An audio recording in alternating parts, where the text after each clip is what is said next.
ભારતીય ન્યાય સંહિતા અધિનિયમ એ ગુનેગારો માટે લાલ આંખ અને ભોગ બનનાર માટે આશીર્વાદ સ્વરૂપ સાબિત થઈ રહ્યું છે. આ નવા કાયદા હેઠળ કોર્ટમાં ઝડપથી કેસ ચલાવવામાં સફળતા પ્રાપ્ત થઈ રહી છે. ગુજરાત સરકારે આ નવા કાયદા અંતર્ગત અનેક લોકોને સજા અપાવવામાં ખૂબ મોટી સફળતા પ્રાપ્ત કરી છે.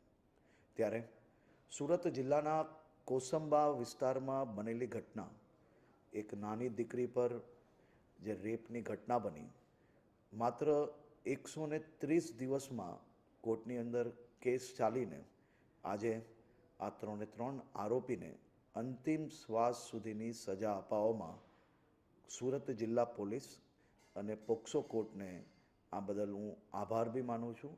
અને ખાસ કરીને આ ભોગ બનનાર પરિવારને જે ન્યાય આપ્યો છે અને કડકમાં કડક સજા અપાવવામાં સફળતા પ્રાપ્ત થઈ છે તે બદલ સુરત જિલ્લા પોલીસને હું અભિનંદન આપું છું. આ નવા કાયદા અંતર્ગત આવા અનેક ગુનાઓ છે કે જેમાં ગુનેગારોને આપણે સજા અપાવવામાં ખૂબ ઝડપથી સફળતા પ્રાપ્ત થઈ છે. હું આ નવા કાયદા બદલ દેશના પ્રધાનમંત્રી આદરણીય શ્રી નરેન્દ્રભાઈ મોદીજી અને ગૃહમંત્રી શ્રી અમિતભાઈ શાહને ખૂબ ખૂબ આભાર માનું છું. આ જ પ્રકારે આવનારા દિવસોમાં અનેક ગુનાઓમાં આ ગુનેગારોને સજા અપાવવા માટે ગુજરાત સરકાર રાત દિવસ એક કરીને કામગીરી કરી રહી છે અને એક દીકરીઓને ન્યાય અપાવીને જ જપશે.